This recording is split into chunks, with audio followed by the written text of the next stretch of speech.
like what other agents would, like their strategies, Yeah. so. She's one of the really, she's a mentor pool too. She should be teaching one of these classes. Okay, so you want to learn the different strategy. Yeah, that means you're an experienced agent. Okay, so feel free to jump in and add anything from your experience. You have a lot more years on me. I could probably. And so here, without further ado, let me give you my, I don't even know if you said my name. Of course. Yep. I'm Lillian Wang. Oh my God, you guys will have to come up here and look at it later. But I wanted to give you guys, because as we go along, I'll give you guys different tools, and I'll be sharing my player's presentation with you guys. So if you want a copy of it, happy to email you. If you want to, just have a quick call. Oh my gosh, and 310-290-7196. Anyway, if you guys have questions about that later, let me know. But yeah, just so I don't forget, you guys can reach out to me anytime. I'm happy to share. As I'm listening to what you guys want, I'm actually gonna hope I won't get in trouble for this. But I kind of want to like change what I actually have prepared of the original PowerPoint to something that hopefully will just help you guys a little bit more. Just to finish, to tell you guys, why I'm here. Licensed 2018, March 2019, having first transaction in August. And that was actually a 4 class, which as a first transaction was a pretty big deal. Back then I teamed up with an agent that was here, and he helped me through the whole transaction. So I'd say in 2019, it's funny, in your first year, it's always very interesting. Don't let it discourage you, because the first year is always the toughest. I would say you just have to get through the first year, and then you'll feel great. Yeah.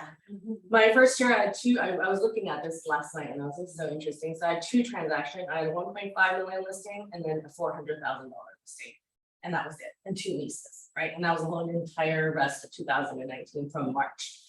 In 2020, I upped it a little bit. It was 5 transactions and 2 leases. So one of those transactions was a $2.35 million house, which is awesome. And I'll kind of get into how that came about.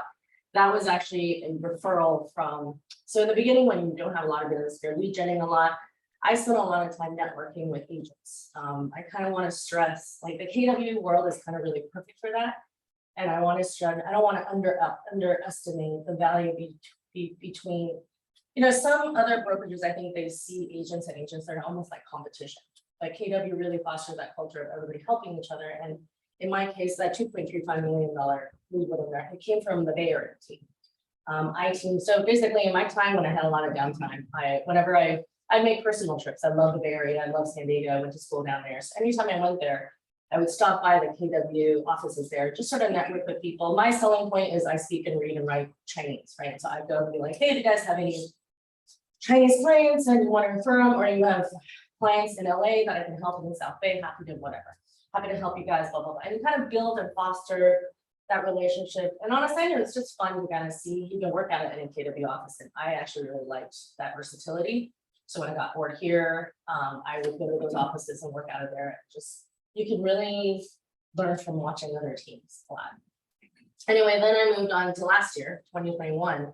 Obviously, in the background of all this, we have COVID hitting. We have I think 2019, I started off doing open houses every weekend and whatnot, learning all that to only go into COVID where there's no open houses. We learn a whole new sort of way of doing business, which I actually ended up kind of really liking, because then you don't, like open houses, you have a lot of leaky-loos. You don't know who's really serious or not. But during COVID, if people are reaching out to you and making an appointment, they're serious about buying.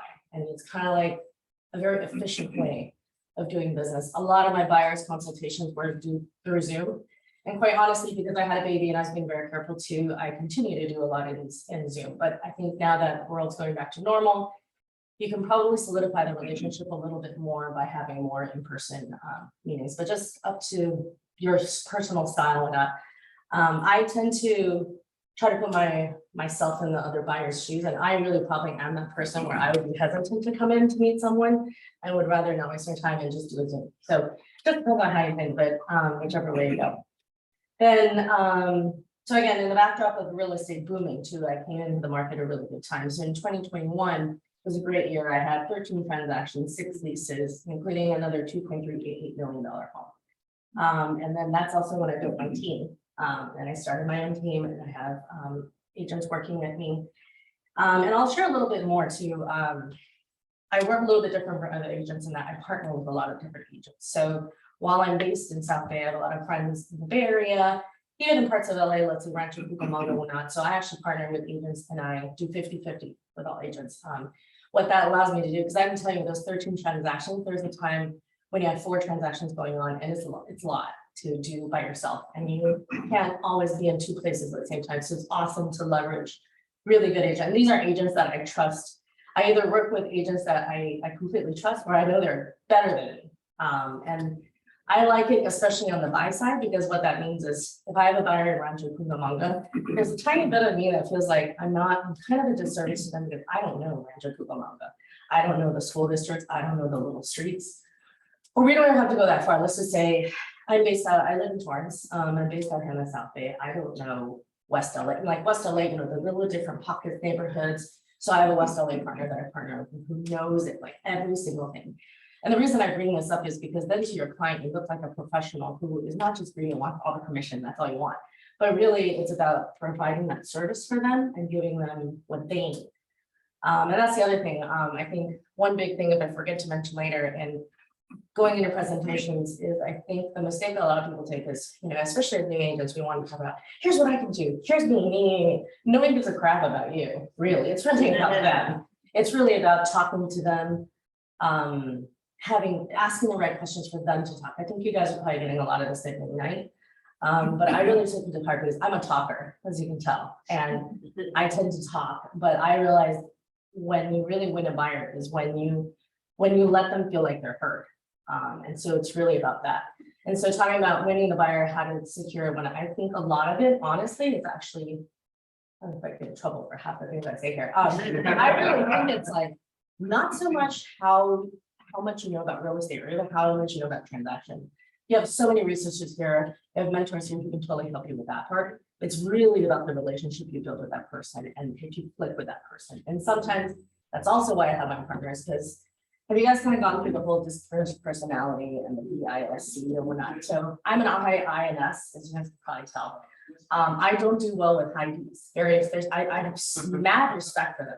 They're like straight to the point, efficient, whatever. But to them, I think I'm like, it's just this to them. They're like, oh my gosh. So I know a lot of partners who are high Ds for those clients, because I know those clients are really like, just Lillian. And then those agents are able to just get to them. And so it's about relationships. Anyway, that's what I'm gonna do. Anyway, I hope all that kind of helps. Again, I'm telling you all my background and whatnot, not so much to be like, hey, Lillian, although I am proud of it.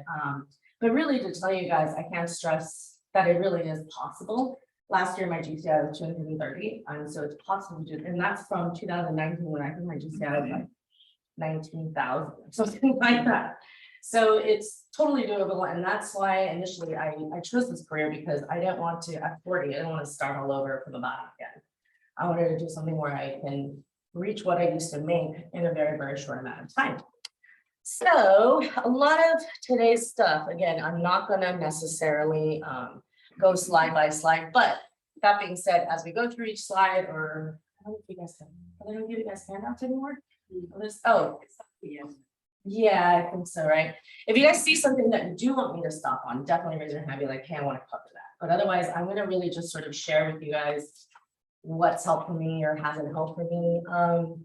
So I believe this slide is about where we are in your Ignite. I don't know if you guys have actually done all this. Okay. Oh, I think this is the daily successes, right? Yeah. Oh, so this is where you guys are in Ignite. You have lead gen, you have lead follow them. Now we're actually in the meeting, which is transaction. We're going to talk about A buyers, what are considered A buyers. You know, out of those 50 people that we talked to, there was one that was an A buyer, right? Getting to the appointment, preparing for the consultation, conducting the consultation, getting the agreement signed, recap, daily success system. And some of the stuff I'm going to learn right with you, right? Last night when I was reviewing the material, I was like, I wasn't really sure what the daily success system was, honestly. I was looking at it like, oh, okay, it's what we used to call a different name for what it's called, but like the things that you do every day. The right approach to close for a meeting is the only approach, just ask for it. which is true. And there's different ways you can sort of get about doing that. I'm sure you guys have seen this over and over and over. I forgot the people online. Hi, Alex. Okay. All right, great, everybody. I would say here, this way everyone can see on here too. This is my email. If you guys can do me a favor and shoot me an email so I remember to email you. Yeah, it's just Lillian Wang Real Estate at gmail.com. If you guys just email me.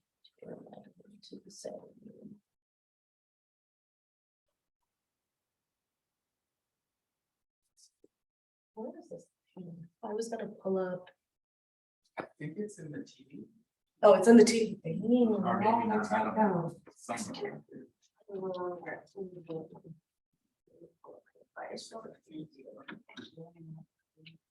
Wait, WANG.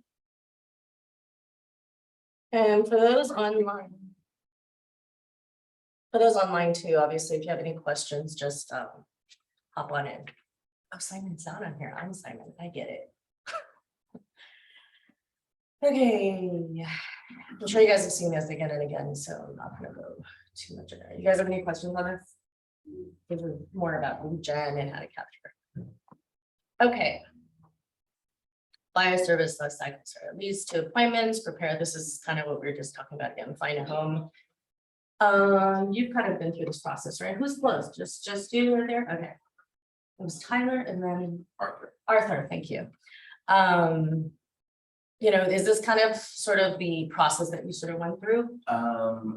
What does 7 say? 7 says, I think the daily systems. Yeah, so I think, yes, basically, All right. find a home. Oh, close. negotiate, and close, yeah. Yep, okay. Anyone have any questions about this? As you guys can see, I'm gonna kind of like zoom through some of these slides unless you guys have any questions. And try to get to. I'm gonna skip the AHAs for now. We'll definitely have plenty of chances to go through AHAs. So getting to the appointment. These are kind of, I think,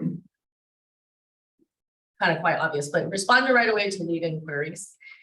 Get valid information, save it to command. Who's actually using command out of everyone? Oh, okay, great. I'm trying to, okay. Yeah. In all honesty, when I started, this was 3 years ago, command just launched and it was very, it had a lot of potential, but it was just not quite there. I've heard recently that it's actually really great, especially the opportunities portion, and completely frank, I haven't gone on there yet. But I kind of wanted to, I kind of found my own system with blindness that was supplied through the board. But I heard a lot of really great things. So definitely get on command, create an opportunity, or use the opportunity portion.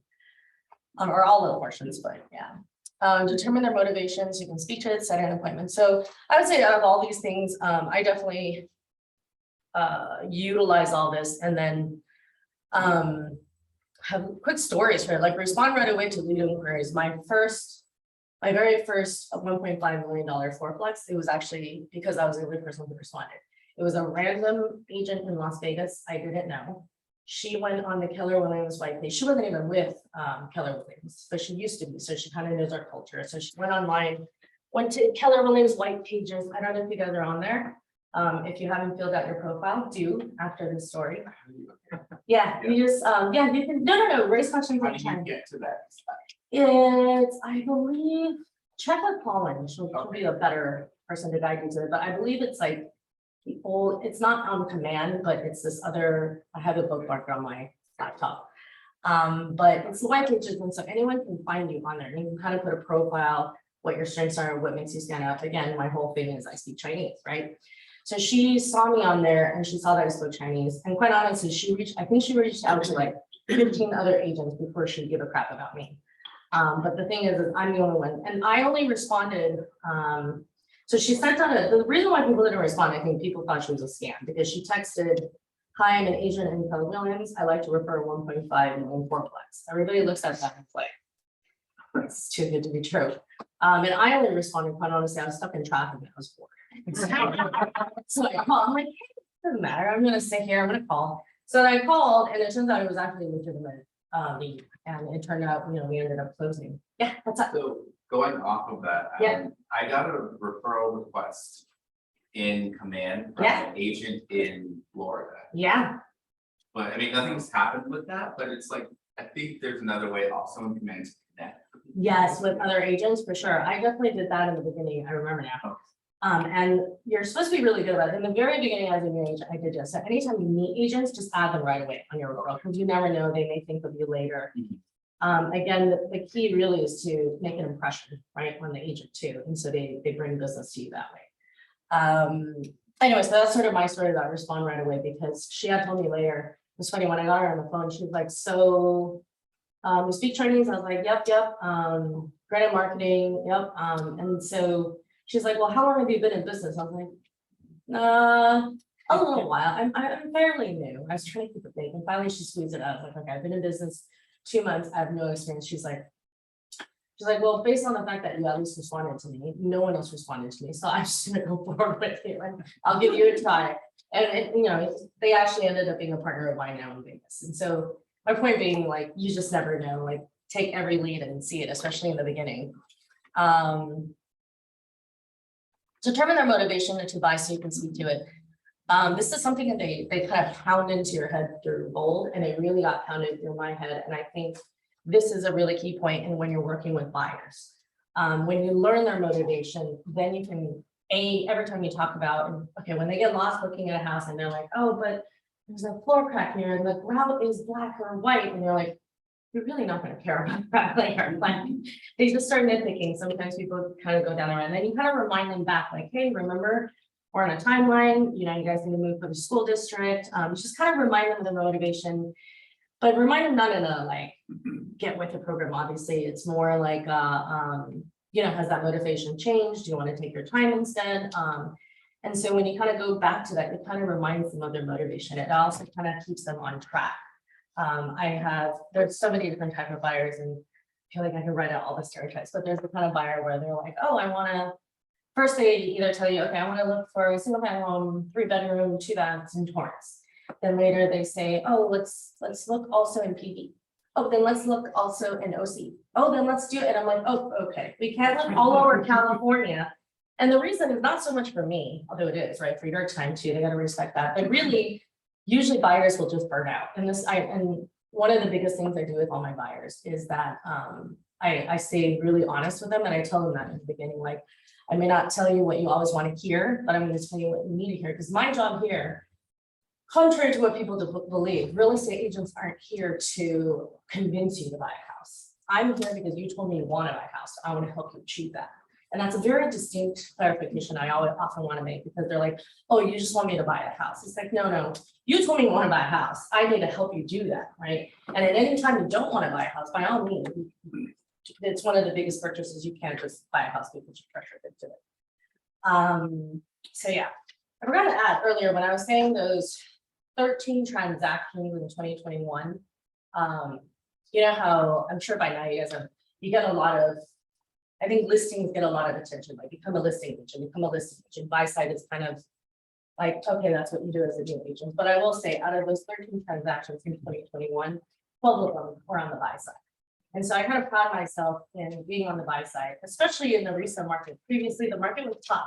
I mean, when you're up against 30 offers and you have to be chosen to close, it also trains you really well to be a really good agent and figure out all the ways to get your client there. Anyway, so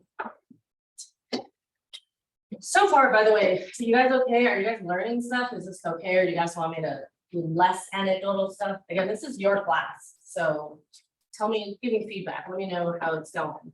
Is it helpful? Not helpful? Good. Okay. All right. I'm also just sharing again. I'm kind of here because all the pay it forward stuff. When I was an agent, I felt like the classes that didn't read all the slides to me were the ones that actually really helped for content. So 7 close to appointment tactics. Show the benefits, and they mean all this. These are basically ways that for you to close to get that appointment, right? Show the benefits of working with you, take back close, negative, positive. So all these different ways are different tactics. And I actually had to look some of this up. I was like, what? I don't necessarily use all of this, but some of it is very useful. So show the benefits, I'm sure you guys, it's kind of self-explanatory, but right now we can actually help you out in preparing for this. So we'll just take a couple minutes thinking about what makes you stand out. What do you think makes you stand out for a buyer to want to work with you versus any other buyer? This is obviously assuming this is not your friend, right? But especially as a new agent, you can disclose that you're a new agent. You don't have to disclose that you're a new agent. I never really did, but I also made sure to never blatantly say like, I've been doing this for 10 years. So yeah, I want you to take a couple minutes and see if you can come up with what is the benefit to working with you, and then we can kind of tweak it to try to, or try to help you guys to build your selling point. Sure. Ask a question. Sure. So when you first started, what was your? For the Mandarin speakers, that's going to be a big one. Another few. Non-man. Yeah. Say you bet me what. Trying to think what was my go-to. I would say I would try to win them over with charming personality. Meaning I'll tell them, how do I say it? It's like how I conduct myself with them. I also tell them like this is how I conduct myself with other agents and sellers or people out there. Meaning what people don't realize when they're looking for an agency, part of it, a big part of it, honestly, is the relationships you have with all the listing agents. And if I piss off the listing agent, that's actually a detriment to the client, right? Especially previously in that market that we had where the agent has 150 calls coming. They really don't give a crap which buyers come in. They also don't really care whether or not you place an offer because they have 50 others to look at. So it's really how do you stand out? You know, and I share this with the buyer. Where it's like, how do I stand out amongst all these people? I'm super diligent in follow up. A lot of agents get busy or they forget and they don't necessarily keep following up. So from the very beginning of the initial call where I'm inquiring about the property for my client, I'm trying to make an impression on that listing agent, joking around with them, having them remember me in some way, shape, or form. So that when we go for the showing, when we place our offer, that agent remembers, oh, yeah, Lillian, I want to work with her. Because I explained it to the buyers, at the end of the day, everybody's professional. We have to do our fiduciary duty, of course. But sort of subconsciously, psychologically, if the agent gets along with you, they're going to want to work with you more than the asshole agent that is just a jerk, right? And they don't want to work with them because I'm the same way on the other side too. And so I kind of explain a lot of, like, I kind of do try to point out these things that buyers don't often know, like, because they're focused on finding a house, so they often don't know the behind the scenes of what's going on. And so, because by explaining all this to them, you also kind of indirectly are bragging about yourself on how well you know this transaction, how you do this, right? But to answer you honestly, like that's actually something I've learned now. I think what I did in the very beginning. For the friends that already knew I was a new agent, I often tell them, like, who's going to hustle harder for you? The person who has 50 other leads or the person you're my only client? So I'm going to go on that free and do everything I need. And then, you know, obviously they're concerned about your experience when I'm not going to say I have a mentor, I have a whole group of people behind me. Like anytime I've got so many people 24/7, it's just a text and a quick call to take care of you. Great question. I'll continue thinking about what I said. But this is what I mean. It takes a little bit of thought. And it takes a little bit of, I think you have to put yourself in their shoes. Especially if they know you're new agent, like, why would I work with you? Like, I'm gonna be thinking about it with you guys. And that's why I kind of want to like spend a minute here because a lot of the other stuff is kind of related too. I don't know if you guys have enough time to think about it. Anybody ready? I'm still calling on people. Anyone ready to share their sell point first? Yeah. Yeah, okay, so I would say something like, you know, I'm a native Angelino. I know pretty much all of Los Angeles. I lived in different parts of Los Angeles. Huge. So I can basically help you find, you know, your next property or your next home, wherever you're looking, you know, in Southern California. As well as, you know, since I am with the larger brokerage, we have more resources than a smaller brokerage that don't come at a cost to you. Very good. And I would say you could even add to that because at a different brokerage, I'm sure you guys all are aware, off-market listings technically are very, very big no, but when you're in the same brokerage, we can share with our own brokerage upcoming listings before we get it on MLS. And so if you have 400 agents, you have more of a chance of getting those off markets versus a 50% agent place. Great points, great points. Knowing the area well is definitely a selling point. Anyone else? I like actually the review, because I'm trying to apply it to myself. Yeah. Basically, the housing is harder. It's really true though. But I mean, that's what I told folks recently. I don't know, that's what I asked. Exactly. And to add to the point, like even as each year as I get more experience as an agent, I actually love, like, that's part of the reason why I wanted to do too, as I actually love feeding off the energy of you guys. I remember like, I was one of those, like in my first year, I was just very like, I'm gonna get this, I'm gonna get this, I'm gonna get this. And it's awesome to be around that energy. And you're never gonna be more motivated than that first year. Because sometimes in the first year, if you don't get your first transaction, you're kind of like, and so, yeah, and part of the reason why I started the team is to do that too, because I love working with new agents. I'm part of the mentor program too, is also, again, to be part of that, because I get re-energized. I'm very much a person that feeds off of everybody else's energy. So no, the more energy you guys have, the funner this class is gonna be. So, yeah, anyway. Anyone else? I'm not gonna force everyone there. Wow, lots of great points. Yeah, to piggyback on what Martha said, because when I was started, I actually got heavily involved in the community. I speak second language too. I mean, I speak my first language is Tagalog. Cool. And I'm in a community that's mostly speaks, Filipino Cool. Tagalog. So I got involved with my community, like all the events, Filipino air, all the events, I'll be there. That's super cool. Yeah, and there's one, I remember, because I grown up, that was my first, going up and Yes, I remember if that I, too. yeah, if I see one side that comes up, like, okay, for sure, you better believe that probably morning I'll be knocking on their, oh, hi, have you heard about it? I don't like that telling them, and then I'll open house and all. But also for what you have asked earlier, what I do normally now that I have been, with the officer for a bit longer, I'm the coach, and my coaches told me, like build rapport. That's what she's always going to be, build rapport, because you want to know if you yourself want to work with that agent or with that buyer, or them want to work with you. So always like build rapport. That's what she told me. Thank you for sharing. Very, very helpful. And it's not just the language thing, by the way. It doesn't have to be a culture. It's the culture, it's the food, it's the interests, and that could apply to any race, any culture, any love of music or whatever, right? And you just have to build that rapport. You find that thing that you can bond with them, or that thing that makes you stand out to other agents. Like right now in my head, I'm like, okay, if I have any Tagalog speaking clients, I'm gonna call her up, right? Because she's gonna be able to bond with them that much more than I will. Anyway, so show the benefits.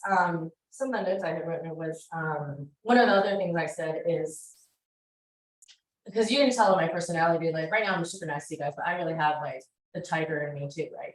And so what I tell them is, I often joke, like people will pick who they like, but ultimately you don't have to like me. You have to believe that I will fight for you. It's almost like a lawyer, right? Like I was joking with my girlfriend the other day. She's like, oh, I'm gonna pick this lawyer because they're really nice. Don't pick them because they're nice. You're gonna be a nice lawyer. You need the opposite of nice, right? It's kind of the same with a real estate agent. It's like you want to pick someone who's gonna back for you and fight for you. Understands what you want, makes you feel heard to find that thing you want. The other benefit too is, we'll get a little bit more into this when we're talking about signing the contract, is buyers, it's free to you. Like you don't have to pay anything. There's really no harm in you working with me. And I'll share a little bit about the script I give for the buyer representative agreement is one of my big partners is Maeve Becker. I don't know if you guys have seen her name around. She's one of the top agents here. And actually the cool thing about her, and the reason why I work with her, is she actually half retired in Portugal. So she lives in Portugal full time, has a booming business here in England. And one of the things she uses, which I use to this day every time we're talking about buyer's agreement, is, we talk about it's freedom for the person. I'm here to back for you. We're signing the buyer's agreement, but key point, people don't realize this, when you sign a buyer's agreement with me, you can cancel anytime. Anytime you don't feel like I'm performing, you can cancel. And quite honestly, I'm not in the business of working with someone who doesn't want to work with me. So if we sign a contract and you tell me you don't want to work with me, I'm not gonna, no, I still want to work with you because you don't, like, nobody really likes doing that. So of course I'm gonna let you go. We go our separate ways, very professional. It's like dating. There's nothing personal. It's just not a good fit, right? So that's sort of what I talk about too. The negative positive close. So a lot of these approaches are just more like the example they give for negative positive poses. Would you be offended if I asked we could meet to go over all this and in a little more detail? I believe the negative positive part is like, would you be offended if I asked blah, blah, blah? So you kind of do this negative to get the positive. Give them what they're looking for. I think this one is self-explanatory because if they're asking you for single family residence, send them single family residence home. Make sure again, you're listening to all the details that they're telling you about. Trial close is saying, can you see how receiving a list of all the new homes in the market and price range would help you in your home search? Great, let's meet. And then the assumption close is assumes the closing prevents them from saying no. So sounds like we should meet. I'm available most of the times this week. So what works best for you? Great, see you then. Obviously, a lot of these verbatim, you tweak it to your own a little bit. I know there's supposed to, I think I'm supposed to say, use the script, but sometimes you do have to make it sound, you just have to make it sound like your own. And tie downs, KW and Bold is really into what we call the tie downs. Tie downs are things like, wouldn't that be great? And you're forming questions with can't you, isn't it? Wouldn't you, kind of like just tying them down to you. Kind of very similar from the negative positive. I kind of am blowing through these. Any questions on them? What do you advise in the case that a buyer sign a buyer agreement with an agent? But then for a while, the client end up buying without agent. So maybe they have a past experience where they signed it and then they ended up not signing it and buying with it. Not using that agent to buy a house, but then the agent, you know, like for 2-3 months, the agent is sending the homes to the clients. Yeah. And at the end, couple months passed, nothing happened. And the agent found out that the client already bought a house, but with the help with another agent. Yeah. All right, in the story, would you be the agent they sign with or the agent they're going to? If I I think am there's the- third perspectives, yeah, If I am the agent they initially signed with, okay. do they owe me any obligation in terms of Yes. compensation? So if you sent them a home or you showed them a home and they end up buying it, and they sign a contract with you and they end up buying it with another agent, you can go to that agent and claim X%. You can negotiate what commission, part of that commission you get, because technically you brought that home to that person. Now, if it's a property that has nothing to do with you, it's hard. This actually happened, by the way, to me. I had a buyer. She's one of my Chinese buyers. I honestly was already concerned thinking about buying her. I fired clients before. It happens. Sometimes it's just not. Yeah. Not in time. In the very beginning, kind of desperate times to just talk about it.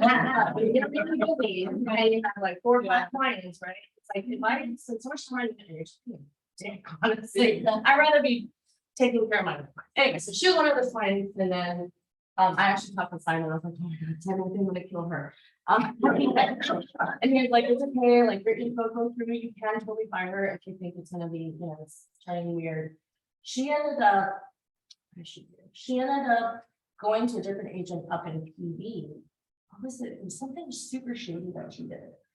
And then started working with that agent. Oh, we were in escrow. That's what it was. We were already in escrow. She told me she didn't want to work with me anymore. I said, that's fine. We need to do the proper channels and cancel, and we need to also pull out of escrow. She didn't pull out of escrow. She went to a different agent and went directly and tried to take it over them. I told her, this is when you feel like you're a kid and you're like, Mom, Dad, which is Simon. He's like, breathe, Lillian, breathe. Anyway, and he honestly, went to, and thankfully it was a KW, is KW. So he knows the team lead up there. He contacted them, he's like, this is what happened. And this is why you really have to have that, when you have that buyer representative contract in place. Yeah. He showed everything, he was like, we have rights to life, so I ended up, I think we negotiated just 25%. It's fine. I honestly was like, I'm really, I just want to be rid of her, honestly. It was really more probably my pride than anything else in terms of like, that's just really messed up. Like, I know when she did that. So anyway, to your point, you do have your rights, especially when it's a property, like I was already in escrow, but even if it's a property you took them to and you showed them whatever. You have a lot less claim if they found the property themselves or with a different agent. You can still try, but, and when I say try, it's like technically all this can go to court, but who's gonna pay a lawyer to go to court for a $5,000 commission? Like, it doesn't really matter. And it's really not worth the brokerage's time or your time. So yeah. Great question though. And then if you're on the other side. Yeah. I was gonna say, if you're the new agent. This is my own personal philosophy, but as a general rule, whenever I come to a client and they're like, hey, I'm working with a different agent. But I really like you and I really want to work with you. I find out, is that agent completely ignoring me? Is that why you're not working? If they are, I feel less than. But if they're actually proactively working that client, I actually tell them as a general business philosophy, I don't like stealing other people's clients because I think there's bad karma. I really believe in karma and someone's gonna do the same to me, right? And so and usually clients will really respect that. And so I'll let them know, like, if you really feel that strongly or whatever, you need to break the contract with them and come and I'll help. But just so we're clear, as a disclaimer, I'm not telling you to do that because I don't believe in that. But if you are, I would, and I actually offer too, like, I'm happy to provide a second opinion. Come bounce ideas off of me, work with them is totally fine. Because again, I believe in good karma. So generally that in that situation, if they're signing with someone else, I let that one go. And I might check up with them in 6 months, be like, hey, how did it go? Did the contract expire? Did they end up helping you? You know, you never know. Because sometimes they may not end up buying from you, but they'll remember how you made them feel and they'll send referrals your way. Thank you. Yeah, no problem. Could you give a example of a trial close again? Sure. Trial close.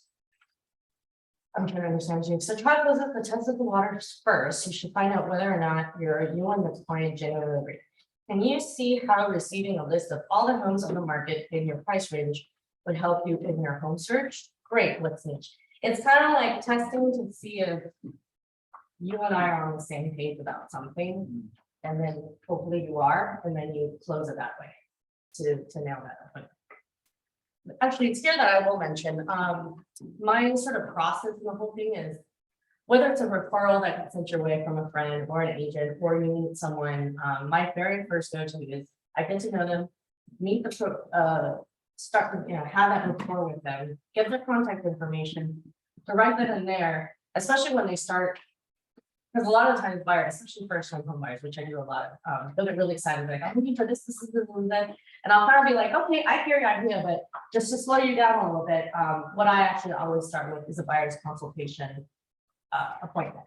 And this is kind of going to that qualifying your buyer, right? Meaning what I tell them is I like to sit down and set up a time where we're completely focused. I like to walk through the whole process with you. I want to get to know what you want to know. But I recommend doing that not right here, right now, because I want to sit down and do it for you as a complete sort of process, right? And the reason I do this for our sake on the agent side is if they can't commit to a time meeting with you, they're not serious about buying, or they're not serious about working with you necessarily. They may be talking to a bunch of different agents. A different reason is, again, no sense of professionalism. And that also gives you, and I definitely, some of the stuff they say, hey, let's meet tomorrow. I would say one of the best pieces of advice I got. Do you guys know who Ray Millman is? He's part of the Millman team. They're one of the biggest here. And he was with Kelly Long and South Bay for like 40 years. He just recently went to Compass. So one of the best advice he gave me was never rush an appointment. He was like, if your client, and he's like, especially as a new agent, you meet them at 8 a.m. and they're like, oh, let's meet at 2. They're like, okay. But that's actually really a big mistake, because when you go to the meeting, you're completely unprepared. You don't have your presentation, you don't have stuff, you didn't do your research to do for them, you're doing yourself and them a disservice. You want to set up a time where you have enough time to prepare, get there, you're also going to look very professional. And also the plus side bonus as a new agent, it makes you look like you have other business, like you're not doing this, you're free all day long. And so I think that's one of the best advice that I've ever gotten, and I definitely follow it to this day. I'm also sort of procedure plan, as you can tell. I like to prepare, I like to be professional. That also benefits, I think somewhere in here, well, I'm kind of going out of order, but one of the things that I learned from one of the greatest things that I learned too, one of the tactics you can use is, you know, when we look at the buyer's presentation, if you have the time, so depending on the kind of clientele, I would say older clients, gosh, everything is so sensitive to discrimination now. Mine, like, I'm sorry, but that's like an ageist thing, but older generations or people who are not as technologically savvy, I usually print out a copy and drop it off at their house prior, so they have like a couple days before our call. For the younger people or people who hate paper, I'll email it to them a few days prior. Again, all that really does, they're not gonna read it, they're not gonna go over it, but it just shows that you're professional and it looks like you're organized, you're not doing half-assed, you're not arriving late while you're teaching class. Like, you know, you kind of look professional, right? And it's always worked to my advantage, I feel like, when I did that. And again, I will figure out how to do this presentation thing. And then when we go through the presentation, at the actual consultation, I don't actually ever go through page by page. Nobody, I think, likes sitting through that, including you guys right now. Nobody really likes doing that. And it Is it talk about technologically challenged, huh? Is it behind the TV? Oh, yes. Although there's something there now. Let me ask Colin. We've been going for an hour. Do you guys want a quick break? I'm gonna go there to set this up for us.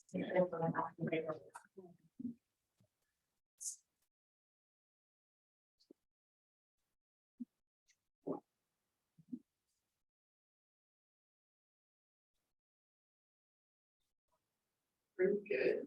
I knew about it. What else? I haven't started my. I'm taking. I don't know this. My name. So I'm gonna start knocking on doors maybe next week.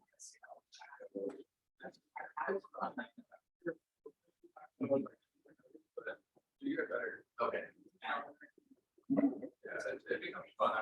Okay, also, I think that maybe my battery might not be good because, well, first I need to figure out turnover and absorption, but there's only 3 out of like 4,000. Yeah, pretty low. Yeah. Or maybe not 4,000, it's like maybe like 2,000. Yeah, I might do more. No, I live in Princeton. Oh, Carson, yeah. No, there's literally, so in my immediate neighborhood, there's not 4,000. Maybe like Yeah, I didn't. It's really cool. half that. Yeah. The rule is, a good rule of thumb is about 4%. Yeah, I would say, yeah. You might have to make it. Yeah. Are we allowed to make it 4? Yes, you just can't go below 62. Look up below 62. Are you serious? Okay, so like if I put this in, I have 2 Logitechs. I Yeah, don't know if they are the same thing, so I'm gonna take one. that's what I'm saying. I think one of them is for this, right? No, I got that on my drive, Awesome. but we're gonna see if your mouse works right now.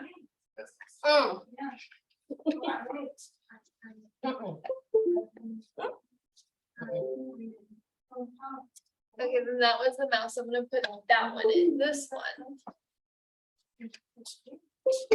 Now you should have this. Yeah. Okay, Cool. don't let me do this. What's that for? Something I else? want to do the keyboard. Oh, okay, good to know. Yeah, so I won't do that. Thank you. They never say yes or no, but I will say yes.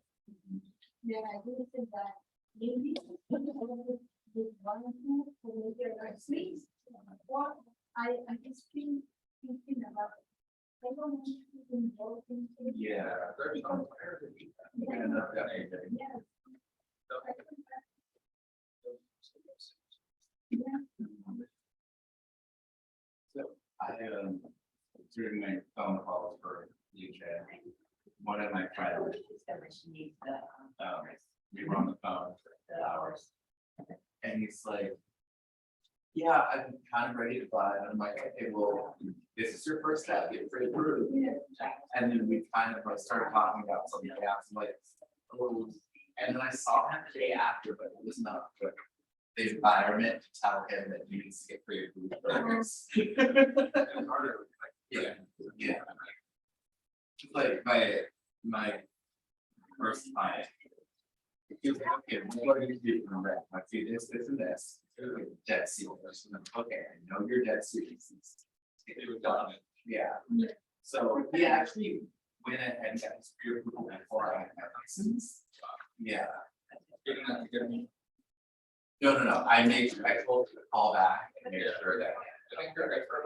Mhm. Yeah, I literally got my license probably 2 weeks after. Oh, wow. Yeah. You know, They have hold open house at one of my mentors. That's. Buyers. He's the seller.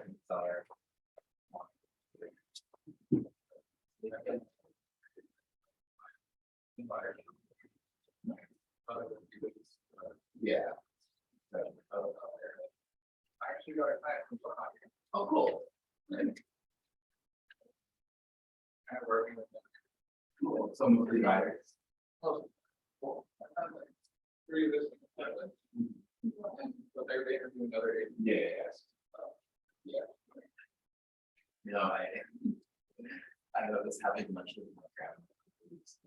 Like I have 2 of my AARP members are ready to sell their house. Well, you can give them that. I'm not sure.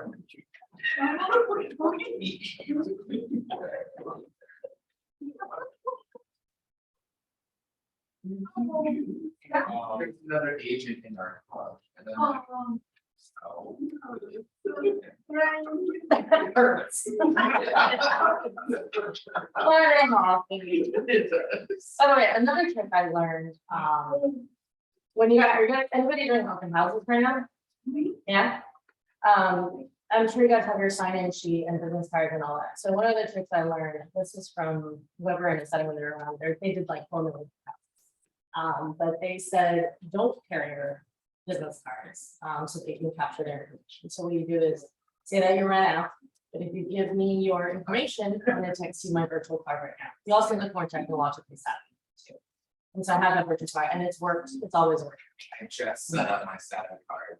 Oh, really? I actually have yet to use that. I just literally have a old school way, like JPEG or PDF in my phone, and I just send that. Like I think I literally scan my business card. So it's like a nicer version. You can kind of do it that way. It's not to say, oh, and another way I've heard is I have yet to, I think I only did this once or twice, and it did work, but it's kind of like you have your phone and you're talking to someone, it's like, I'm sorry, what was your phone again? 310? And you just started for the, and you'd be amazed, like psychologically, you just automatically respond with 293, 71. And then sometimes they'll like, wait, I didn't want to give you my number. And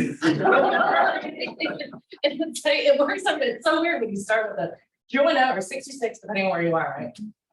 But it kind of works. That works. Okay, so actually I forgot to tell her. There we go.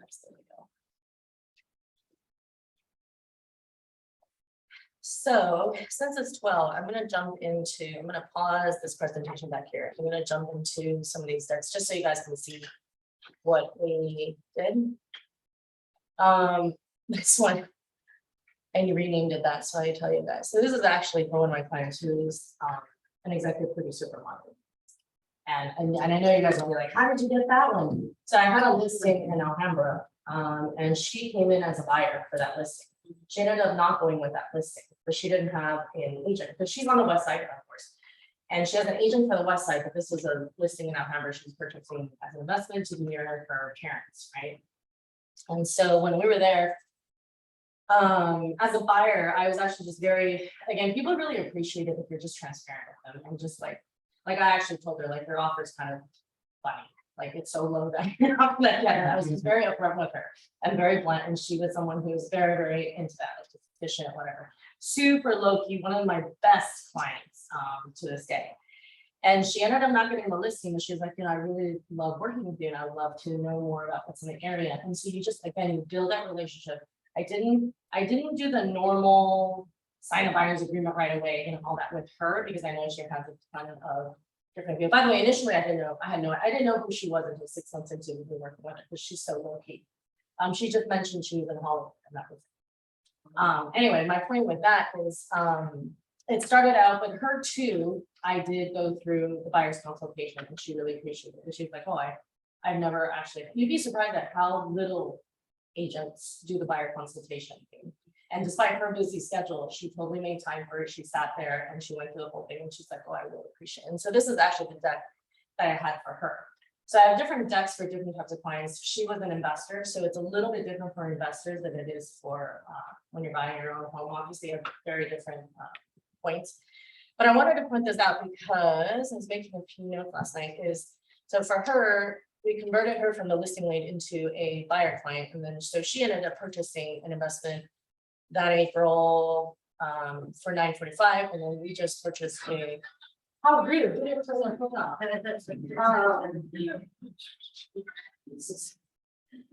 So for those who didn't turn off the phone, this is a reminder. They ended up purchasing her a home for 2.3 days. So she had my 2.3 days last year. Make it a little bit. Yeah, I was about to make it into the, Sorry. yeah, thank you. Where's my little show sign though? You know what I mean? The slideshow sign. Oh, I don't see it. Yeah, it's like down here.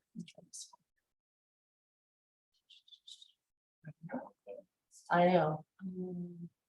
It's the bottom right. Slide bar. That will zoom, Is that- sure. But I was looking for the slideshow. Oh, here. All right, does that help? Yeah. Yeah, so she ended up purchasing two. The example that I talked about earlier with the Bay Area referral team, they ended up referring a $2.35 million client. Not only was that client awesome, they referred business, as you can see, for 2 other deals, those clients. And so these are like, it's awesome, like when it just starts. So I have to say, I forgot to tell you guys, I'm 100% referral right now. And I have been for all of 2021. Honestly, don't tell them I said this, but I don't remember the last time I had Legion.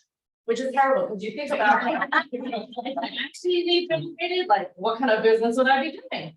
But I'm more seasoned in life. I'm later in my years. It's work smarter, not harder. And I definitely am in a place in my life where I balance, you know, my newborn, my family, my work-life balance. I think if I were in my 20s, I'd be Legionning every day. So I will say Legion works. My first year, I always say, if you haven't door knocked, at the very least, door knock your street. I did that with my street. It was one of the most fun things I've ever did, because our house, actually, we had the house for 4 years and we don't have any running birds. They're like, you've been here for 40 years, how come I've never been? I'm like, oh. And so I would say at least do that. And again, during COVID times, you couldn't door knock. So a lot of the new agents I worked with, I started in COVID, you really had to get really creative to find it. There's no open house, there's no agents. I was very lucky to have my referral based thing.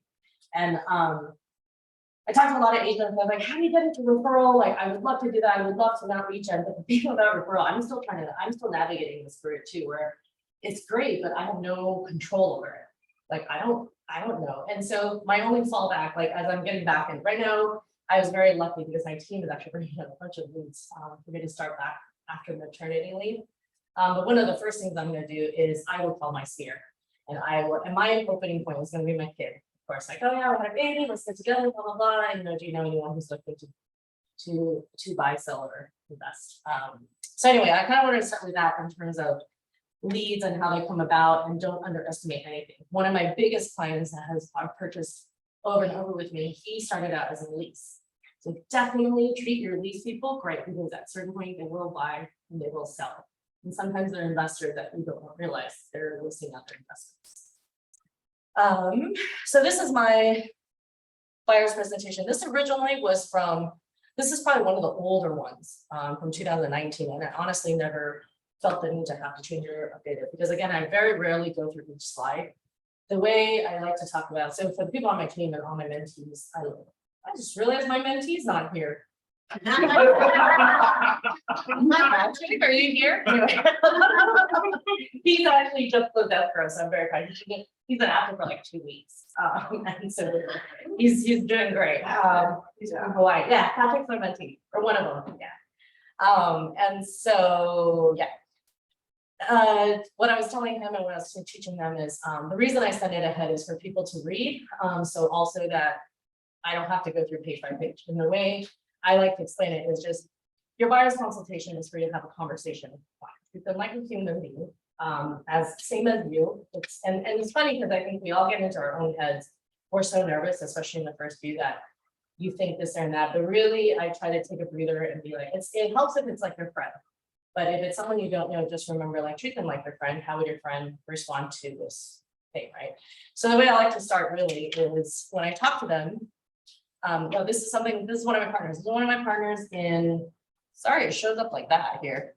Promise it doesn't normally look like this. This is one of my partners. She's with KW Executive and they're out in Alhambra in SGD. I like to joke, I don't know if you're familiar with the Asian community, but out in the San Gabriel Valley, Alhambra, Monterey Park, the buyers out there, because of the culture and influence, it works a little bit differently than South Bay. I always joke that I think the agents out there have to work harder for less commission.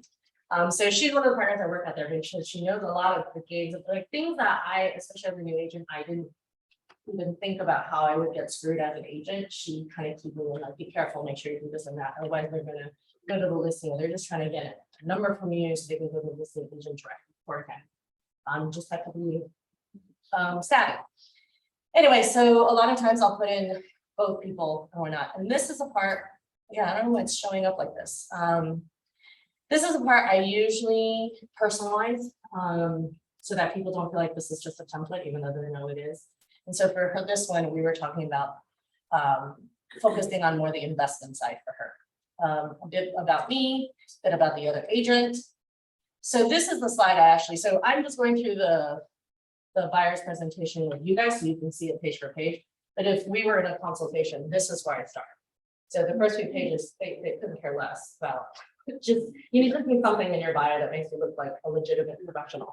And then here is where I usually say, because this is something that, especially first time buyers, even second time, third time buyers, they forget the process. And so usually, again, we'll start the call. I'll just, say the greetings, sort of warm up the room a little bit, talk to them and be like, okay, so, and I actually just tell them point blank, like, I'm not gonna make you sit through this thing page by page. That's really more your resource, more for your information. If you have any questions, you see anywhere, that just ask me, reach out anytime. But I kind of only want to pause on this page in case, and again, different people have different priorities. Some people don't care. They don't want to know about us.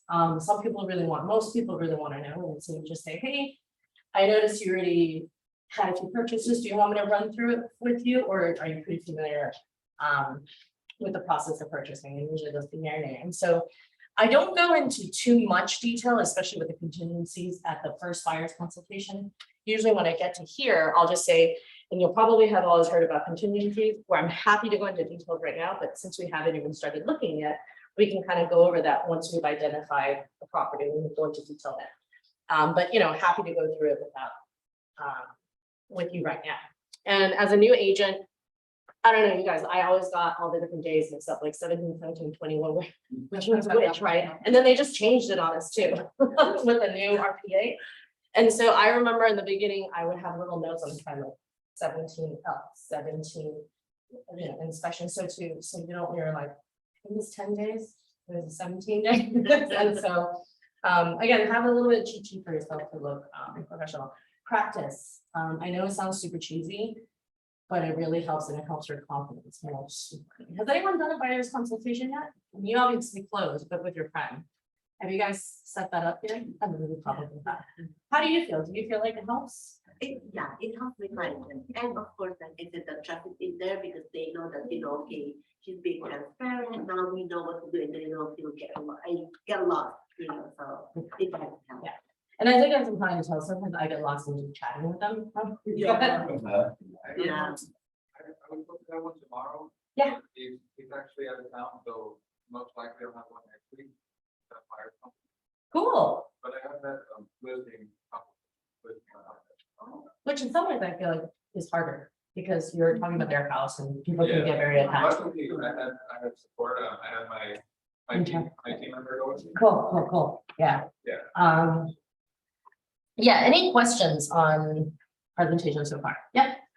Would you mind circling back to, I think you briefly mentioned it, about the issue that the client can through you get to know a property and decide to go straight to the listing agent because they think they can work out a deal. And that's why you want to sign the buyer's representative agreement, because of exactly that. And at the end of the day, if they're gonna do that, there's very little you can really control, except to, again, emphasize to them that I have your best interest, that part, right? Listing agent, who's paying the listing agent?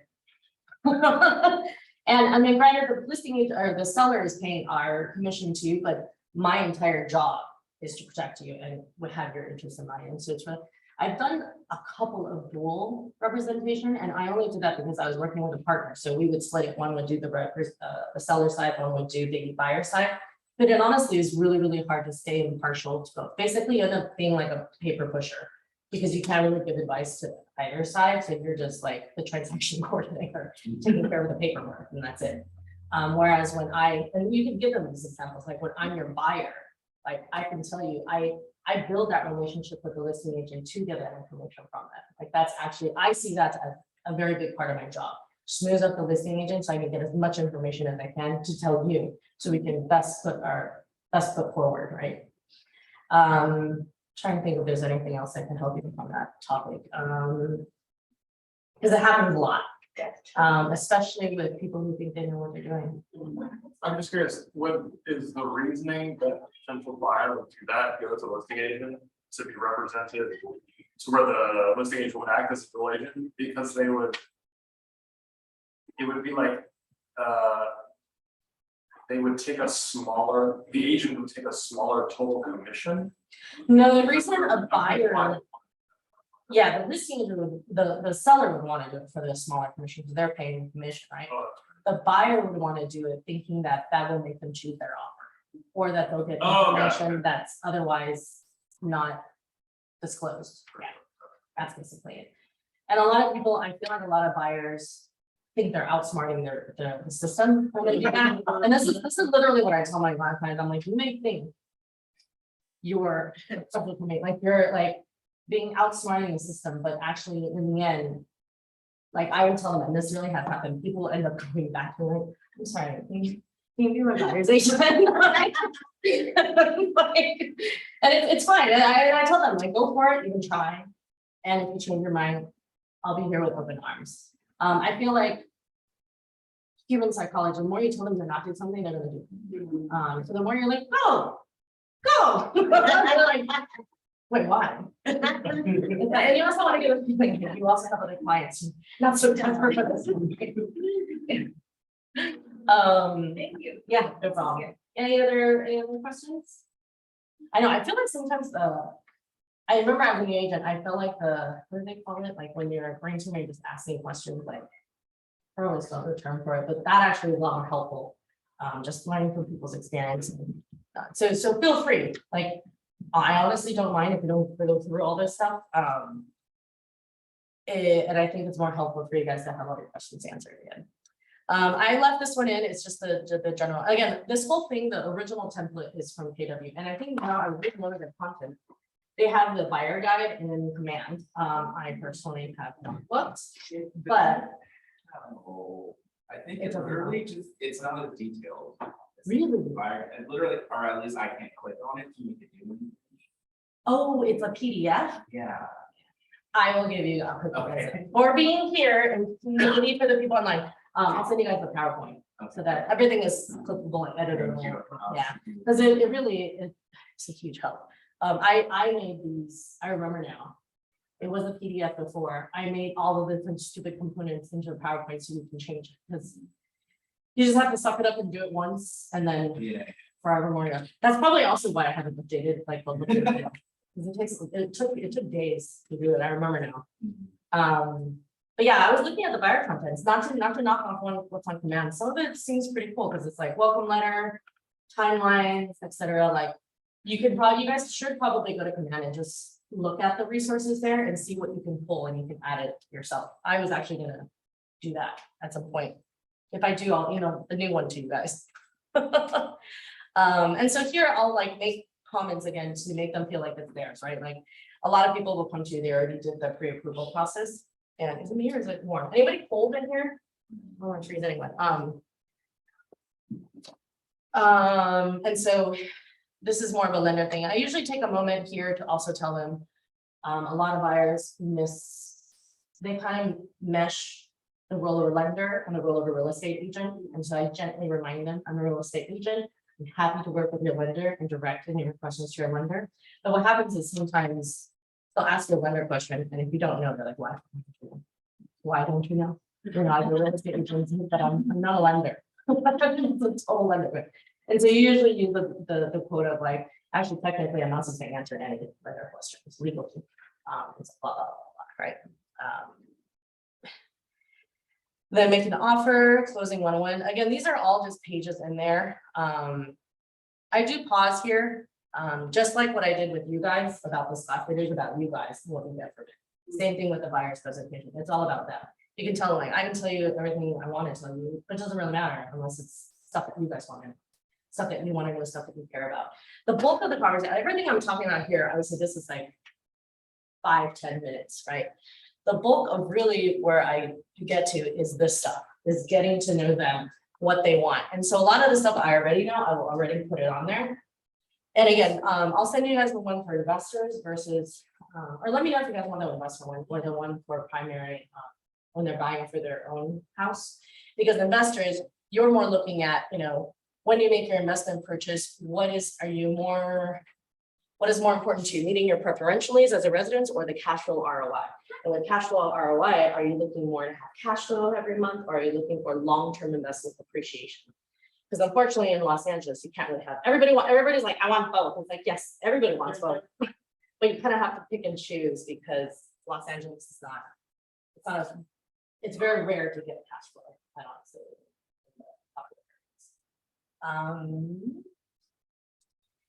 So a lot of these questions, it's just like pages and pages and pages of these questions. And so I highlighted them. Again, when you send it early on, I usually tell them try. I think out of all these presentations I've ever done, I've only had a total of 3 people actually answer this. One of them was a first-time home buyer. They answered all the questions. I love them. They're like my A+ students. And so when they did that, anyway, but very rarely will they do it. Usually I'll tell them just take a look at the highlighted ones because we'll be talking. If you don't want to answer it, we'll be talking about it. And a lot of these I highlight because it is important for you to know as their agent. Again, it goes back to their motivation. What are they looking for? And again, you want to know the motivation so that when they start making all these other demands, you kind of bring them back to say, hey, remember, these are the priorities that we've identified that we wanted to change. We want to change those priorities. So this one's the investor one. So you're like, okay, monthly annual cash flow, land appreciation, blah, blah, blah. Tell me about ideal location. So I might pop out to show you guys. Residential is going to be, as you guys can probably guess, like, you know, what's important to you and your family. How many people are going to be living there? In the very beginning, it'll ask who's going to be living in this house, and that's actually for you to know, so that you know who's the decision maker. Is it just the wife? Is it just the husband? Both? Is there a wife or husband? I would say, I'm positive, I don't know if I should say this, but generally it is the wife. Even if it seems like it's the husband, the real person you usually want to win over is the wife. Right? Like he may think something's great, but unless she's on board, he's not gonna get it. He may think he's gonna get it. I was trying to find a property on Monday and, you know, just talking to him. It's like, yeah, my wife, I'm like, but she's not here. This is not happening. I'm not gonna fly, exactly. That's what I mean. She needs to be a part of that cult. She gets good stuff when I see her, but usually I just slide. She's the CEO, and I just.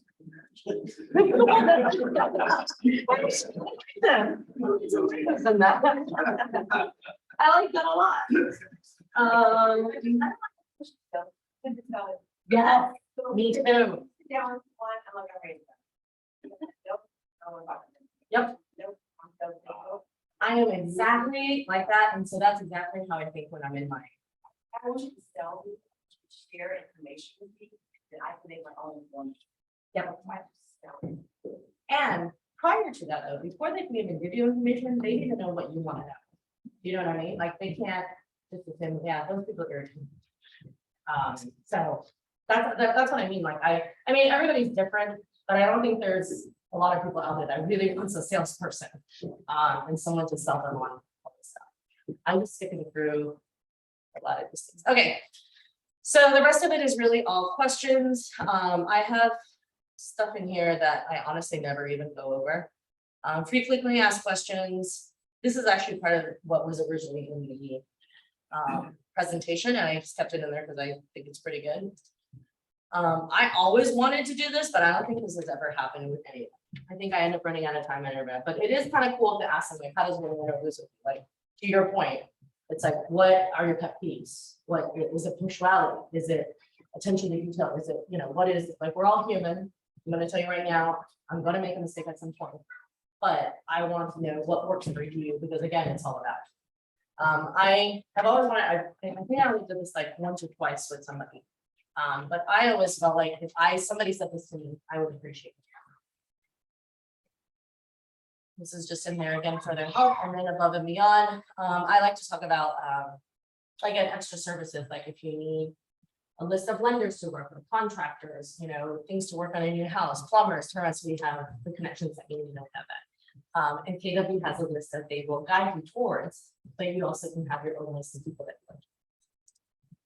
and that's it to my presentation. So in here, I think I pulled up. Yeah, this is just the owner version, the non-investor version. I think this is more updated because I had my team by this time.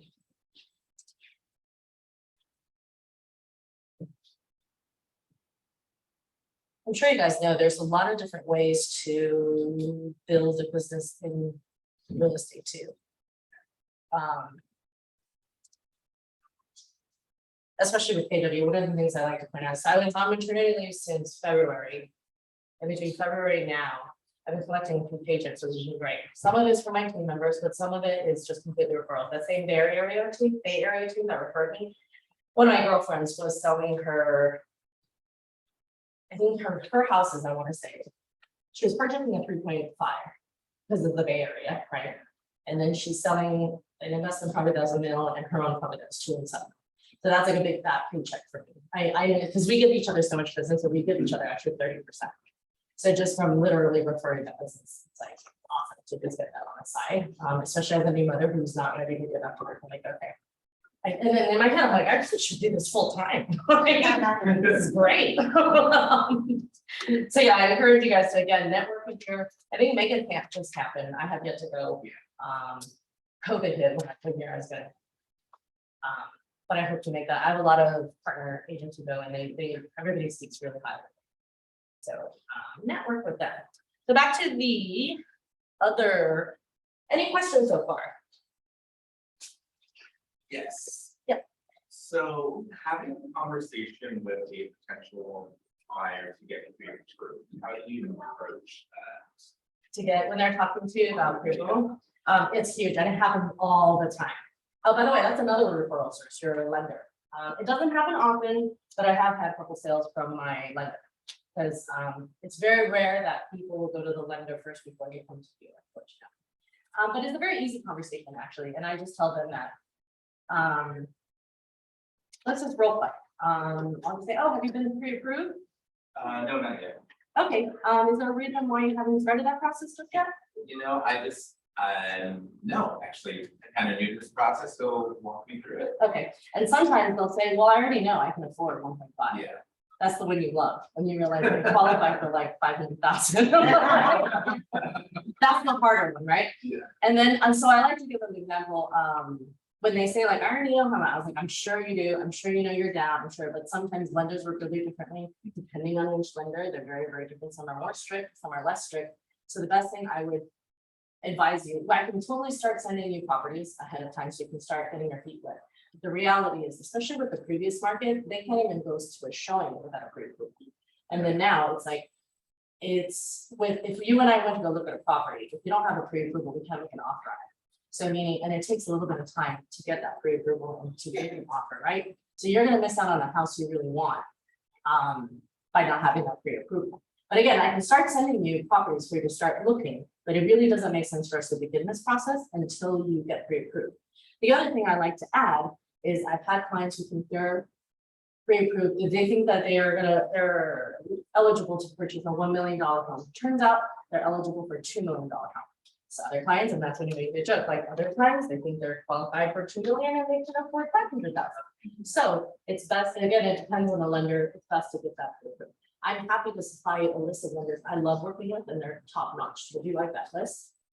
And that's, I think, one of those tactics, like the tie down, whatever. It's like you're trying to just not even give them the option of whether or not they should, but like, let me start you with a really great lender and have that list. I'm happy to share my numbers with you guys too. Like they're all really good. And then you let your lender know. And then if you want, you also can offer, like, if you want, I can have my lenders reach out to you if that's easier on your time and put it on them to make that responsible. Another reason people say they don't want to get pre-approved is they don't want their credit to be hit. They don't want to run credit and whatnot. Their credit will be hit, but what a lot of people don't realize is if you're purchasing real estate for the category of purchasing real estate for you, if you have your credit hit once within that month, if you run your credit with 3 different lenders, it won't be hit again and again and again. It's just that one time, and that's it. And it's good. Usually a pre-approval is good for about 3 months. It varies. Don't let them not get a pre-approval because they're like, oh, I don't want to purchase until a year later. You can just get it renewed with the same lender then, and you have to provide less paperwork because unless something big has changed, they can just update it. Great question though. It does come up. And I learned it the hard way that you really need a pre-approval because otherwise you just waste your time looking at houses that they can't afford. Yeah. So you're saying they can't make an offer unless they have, that's a pre.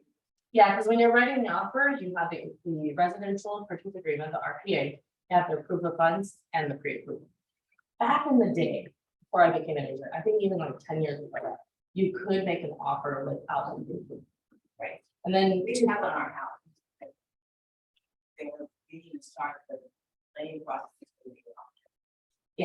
and you guys are probably really on it fast. Some people, and just tell them like, if you want, if you really insist on that's fine. So let's just say you go see a house, offers are due tomorrow. If you can get all your paperwork to your lender before the end of the day, they can probably get a pre-approval out to you. Usually it's not the lender that takes a long time. It's the individual who collect all their W-2s, all their all the paperwork that they need to submit that takes a long time. So if they're on it and they have all that ready to go, I'll back off. But again, it's still good to know what your budget is.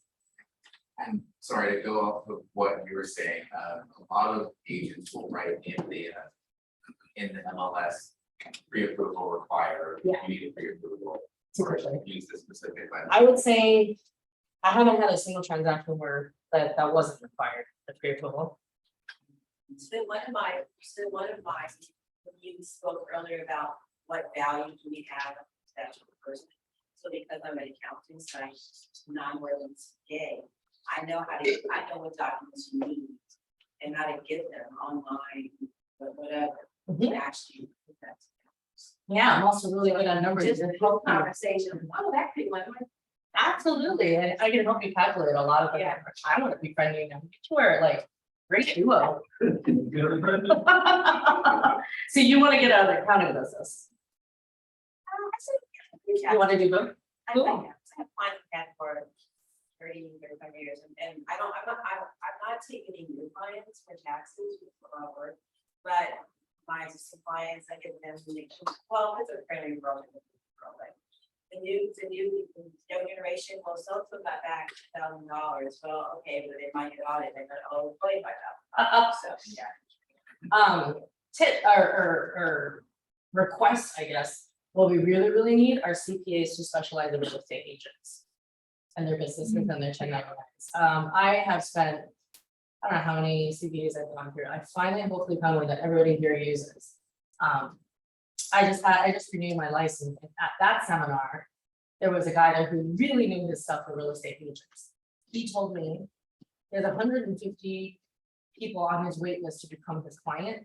But if he wanted to, he could, if I wanted to, he can have a 1 hour consultation with me and my CPA for $1,000. And I was like, there's gotta be more than just you, right? But there really isn't apparently. There's one of this other guy who, and complete transparency. He supposedly is really good with everyone. Again, a lot of the bigger agents use him. I think PW uses him. He charges $500 a month all year to work with him for your taxes. It's crazy, right? I'm bad. It's not bad, but okay, yeah, you didn't tell me the answer, but it's like, what? Just to do my taxes? But yeah, in all fairness, he's setting up an S corp, he's doing all this. I just don't know that many who specialize in this, and it would be really great. I think it's a missing niche market. That's probably why. Probably why. Anyway, okay, buyers object. How are you doing on time? We're almost there. How are you guys doing with energy? This is a long time. 2 hours is long. I think it used to be 4 hours. I think there's a reason why they cut it to 2. Yeah, I think. I was like, I There don't want was to. like role playing and like. Yeah, phone yeah, calls. those are the back pages. Of it. I was like, oh, good, we don't have to do all that. Role play. So. Any questions about buyer object? I honestly, I'm trying to think if I've ever had a buyer object to the appointment. Have you? No, not to the appointment. I've had. So my buyer, like midway through, he was like, man, I just want to cancel everything right now because. Like, Burnt out. yeah, we're in escrow. He's like, I can't get a hold of my lender. Yeah, I can't get a hold of escrow. And someone else isn't getting back to me. You're the only person getting back to me. And I have to do all this while I'm at work. Like, oh, well. I know it sucks, but I would volunteer to call his lender. No, I I would did all also- that, yeah. Yeah, we're really not, yeah, it's amazing how many crappy agents, escrow officers and people out there are. Oh my god, escrow. This is where I gain my potty mouth. I'm like, oh my God, people, Yeah, and, yeah, go ahead. oh no, that was it. I was just like, we'll just take a day, give me everything, That's the all your plan. questions. I'll get those answered for you, just take a day. And then he ended up.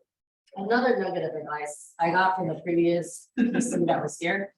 As new agents, especially my first time, I'm very type A, control freak, whatever.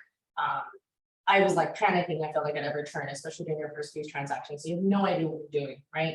And one of the best advice is like, whatever you're freaking out about, take an hour, possibly end of the day, trust me, no one is gonna die, nothing is gonna happen. It feels like the sky is falling for them. And sometimes, usually within 24 hours, it resolves itself. Let's say your client is freaking out, having a freak out moment, by the next day, they're like, I'm good.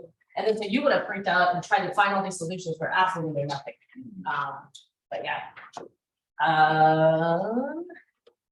You had a question back there. No, I was saying that I've had some buyers. Clients recently that they had an objection of coming in for a consultation. Oh, they did. Yeah. Like, What? They were hesitant to come in and sit down and get pre-approved. One of them actually wanted to talk to our lender on the phone. Because she was so unsure of like what she was qualified for, and she was like. You know, And that's actually sufficient. They don't actually have to physically come in. And I say that with empathy because I'm one of those people, I hate coming in. I haven't been in this office in a really long time.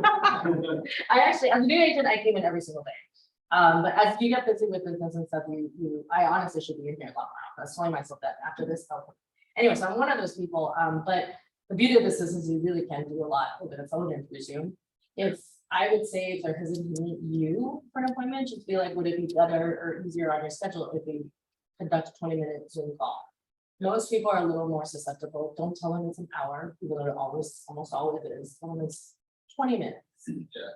And then, out of respect for the time, you can say at 20 minutes, do you want to continue or do you need to go?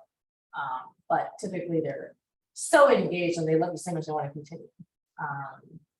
But yeah, I was gonna say, could it be that the hesitation is coming into the office?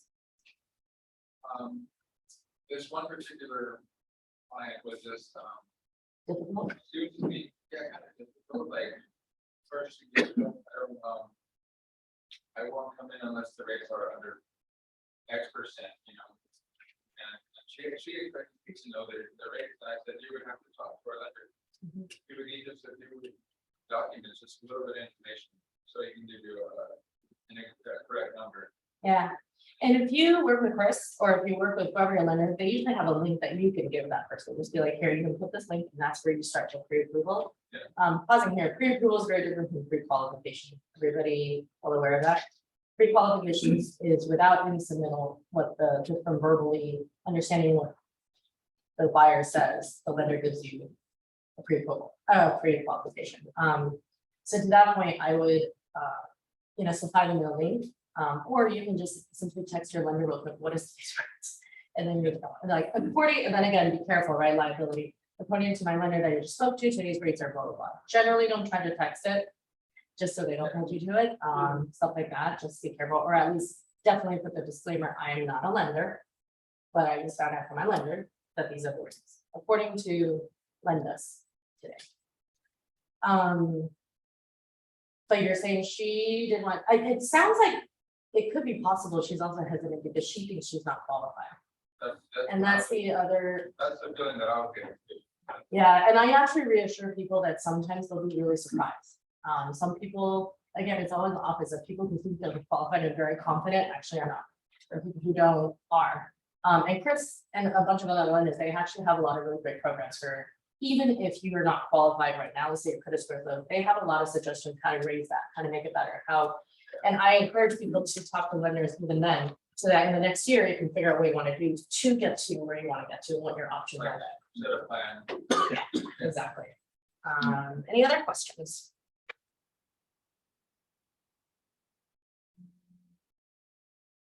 We kind of went through all this, preparing for the buyer consult. Any questions about preparing for the buyer's consultation? I typically, if you have like a brief conversation from the beginning, at least kind of get an idea of what they're looking for, like single family home. What area, so that at the buyer's consultation, I didn't include in my presentation, but usually I will have 2-3 properties just to get them excited. Just to, and then if those don't fit at all, it's actually great too, because then you can say, okay, tell me what about these properties is not fitting that way. And then I always say, the more I understand, the more you tell me, the better I can save you time and filter on your behalf. Everybody know how to, are you guys familiar with the concierge function on the MLS? Yeah, it's actually really cool. I only do it for my VIPs because it's very time consuming. Anyone need clarification on what that is? Yeah, everyone knows it. Okay. Oh, Sorry. on the MLS, there's a function when you're setting up a search criteria, how you can set up a drip system and email to your clients. And then you get to the page where you can select, how often do you send it? On there, there's a little checkbox. I should just show you guys. There's a little checkbox that says concierge mode. And what that means is instead of emailing your clients, it'll email you all the properties. You go into MLS, because there's only so much you can filter, right? Yeah. So I say, like, I do this for my obviously 1.5+ million clients, or 2 million plus. So they told me very specific things like I want it brand new, but the pool is facing a view or something like that. And then you can't filter out. So then I would look through it, pick out what actually fills that, and then it sends it to them. Yeah, but again, obviously it takes a lot of time. You can't do it with every single client. But clients appreciate it because then you're not sending them a bunch of stuff. Exactly. Yeah, sometimes they really good. The other tip is for your buyers, when they say, I really can't stand the MLS, I don't like that format, I want to be on Redfin. Totally understand, I couldn't agree with you more. However, MLS is more accurate, but what you can also do is you can add me as your agent on Redfin, so I can see your gloves. Yeah, to have them add me as their agent. It's also so, and also on the sidecar is so that Redfin agents don't be caught. A lot of people do it for just that.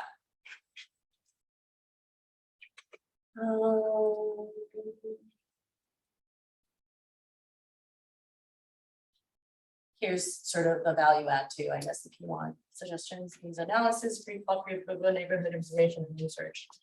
help you make an offer. I would say I see the biggest value over here, like the negotiating to buy, vendor coordination, pre-post preparation, inspections, things to look out for. Okay, and then I pretty much in my notes, I was like, I'm just gonna skip this. So this is what Command has for people who are interested. It's you build your preference profile. I'm assuming this is what you can build on Command.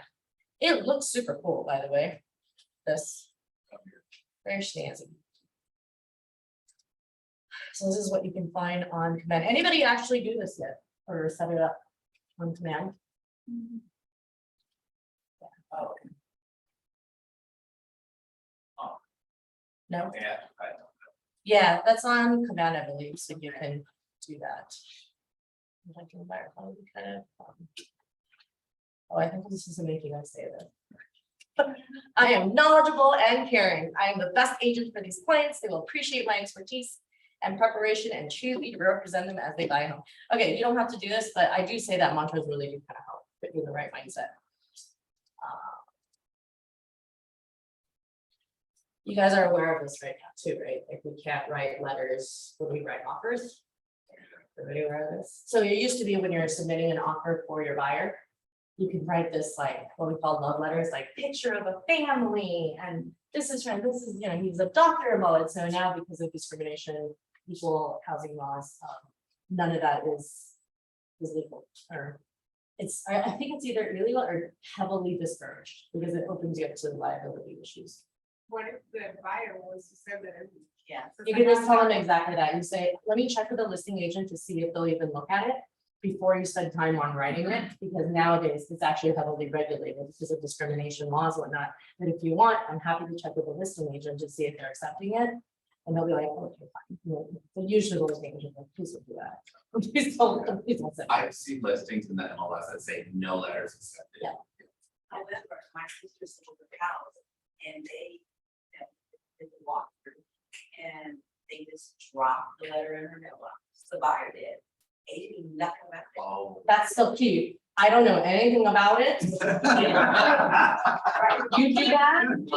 When you do that, do not tell me you do that. I will deny that. And you know what she did? He did it. That's actually really smart. I'm gonna do that. She built her home. Older family, oh. It totally makes a difference. People are people, humans are humans, right? I'm gonna do that when I buy a home, actually. I just want to tell, oh, wait. I don't know. That's actually really smart that she left in the mailbox. Buyer different age. That's pretty cool. But I have a friend, she wanted his house so bad. And so it was a hard. I have to be like, send cookies. She kept knocking on the door. Once a year, she would go and knock on the door, and 1 year she knocked, husband and passed away, and husband and passed away, they got the home. Huge. Was it in the last couple of years? It'll be hard. No, is this in the last couple of years? For the letter and envelope and the mailbox, yes. Yes. And the reason I say that is because it was so like, again, it was so competitive. You do anything you can to win the seller over, right? And there's only like 10 houses on the market, and there's, I think the highest I've ever had in Alhambra, there was one with 90 offers. And how are you gonna stand out? Because they priced it way too low. Like a little, like we all do that a little bit, but it's like so ridiculously low that it was like 90 somewhere. So many cash offers because of the fixer upper. But yeah, it's crazy. And so it's like, how are you gonna stand out on 90 offers? And that's why I go back to, you make an impression on the listing agent. That's, at least that was my tactic. You really make an impression, you really build that relationship. So, you know, and you do fix themselves, like, dude, come on, you're gonna choose us, right? Like, just keep going. It's like, I was saying like the last 2 years, it's the era of kissing the listing agent's butt all the time. Wrapping up your KW app, I'm sure you guys are, okay, I think we're here now. How has your any of these, how has your thinking changed? What ideas or mindsets are new? What do you feel differently? What has helped or not helped? And again, I'm gonna emphasize one more time, like last questions. You guys can contact me anytime if you have random questions too, or if we're going through a buyer. I covered the buyer representative agreement, right? It is really key to your buyer's consultation. Oh, what I will add is what I do is I do the buyer's consultation appointment. And a lot of agents will do the signing then and there, like either whether it's in person or not. Mine are typically Zoom. And so usually what I'll say is at the end, you know, we've talked about what they like. Okay, I'm gonna start sending you guys listings and you're gonna get a bunch of emails from me, one of which is the buyer representative letter. All that says is starting from here on out, I'm gonna be officially legally your buyer's agent. Now, I like to say, a lot of people are hesitant to sign any contracts or not. I'm gonna let you know now, you can rip it up, if you don't like working, you rip it up, you cancel it, and just let me know. I will still love you to death and I will still be your friend. It's totally okay. And this is when I jump into the whole, like, I don't really want to work with people who don't want to work with me. I'm not gonna insist that we work. For friends and family, I do add, who I know are public, I do add like the caveat, and some clients do appreciate you being transparent and saying, the only caveat to that is, let's say I show you a property and you decide you want to go on it, then you decide you're gonna go with a different agent. I may then have a split commission of that, but that's not on you. You don't have to worry about it. That's between me and your new agent. And so that might be the only thing I tell them about, just full disclosure. Question? I see you waving your hand and you're like, no. I think that came back to the question that I asked you about, you know, Yeah. if you were the one that refer the client to that house, but it's, you know, he or she ended up finish it with Yeah. somebody else, then. Yeah, you can go to the how do broker. You know, handle split the commission. So part of the reason why we give 30% to KW is for them to handle this stuff for us. So you can talk to your girl, you can talk with Sybit at that point, this is what's happening, he will step in and help you out. And tell you. I need a signed file agreement and the point that I show it, right? If you don't have a signed buyer's agreement, you can try, but you have nothing to hold them to, it's just all verbal. And I learned this the hard way, the buyer's agreement. There was one of my first clients, I spent so long, and we went to some really, not so nice neighborhoods, like where I kind of feared for my dad. And I showed them forever and ever, like, because they were investor, but they can only afford 300,000, they want a single family home. In LA. But we went, I was first time in the 6 months, whatever, and ultimately they ended up just not wanting. I didn't have a contract. So it's like, when you, it's okay, you don't sign it, I always say, like, if you don't have a buyer's agreement signed, you will learn at some point, you will get burned, and you're like, I'm gonna sign it. And there are times you don't get a sign because the client doesn't want to. I have clients for sure that don't sign, but then they're with me over and over. It is what it is, you have to do it. At least try. Yeah. Any other questions I could answer? Otherwise, I don't want, oh, I was gonna say, I want to let you guys out early, it's not even early anymore. Yeah, reach out to me with any questions, have fun. Yeah, I'll email you for the presentation. Sure, no problem. Yeah, no problem. I have a question. Yes, that question done. Oh, sorry, I forgot to look at the. Go ahead. I have a question. Yep, go ahead. Okay, you mentioned something about for the purchase agreement where you said you could be able to have the person sign the purchase agreement. I didn't really hear that part. You say you could have them sign the purchase agreement, but you could also tell them that Yes, the purchase agreement is no longer valid, you cancel it, but yes, I'm so split sorry, the I didn't finish commission, my but sentence. you have You're to right. split the commission with the new agent or something like that. Can you explain that one more time so I can understand it in detail? I think, I think what you're referring to is it the question that another agent brought up about if they are working with you as a buyer's agent and they end up working with someone else? Right, because I have the situation going on right now. Okay, right? and So- is it your client or another client with another agent? So it's my client. She telling me she want to work with me in this, and she telling me I'm her priority agent, blah blah blah. But I just find out that I previously asked her, was she working with a different agent? She's been trying to buy a house for 2 years. But I'm assuming if you want to buy a house for 2 years, you haven't bought a house by now, then there's something is wrong. She said, when we in agreement that she was working with me and me only. But while I was in a conversation with her, I found out that a different agent is also sending her like information as far as like the housing, basically doing the same thing I'm doing for her. And But she told me, yeah, but I'm, whatever she basically said, oh, yeah, he was sending, this agent is also sending me stuff. So I'm looking at everything. You get what I mean? Because I will call her. When I will call her, she didn't pick up, but later on she will call me back. But I told her I feel like maybe you're not checking your email, or you're not watching the houses that I'm sending you. She said she see everything, that the same format that I send her. A different agent is also sending her the same thing. So that, brought up a red flag to me. I'm like, oh, I didn't, act like it was a problem, but I'm thinking in my head, like, okay, we probably coming at her with two different, different approaches, and have her linked, and now she's super confused and she can't make up her mind what she really want to do. You get what I mean? Yeah, does she have a contract with you? No, she don't. Okay, and she doesn't have a contract with the other one? No, I don't know. She don't. And you can check, by the way, you have every right to ask, and you can do it professionally, just saying, hey, I just want to know if you signed a contract with the other agent, because if you do, I legally need to back out, because you are under contract with him to be exclusively working with him. Mhm. Um, No, and so- I don't think she did. I don't think she do.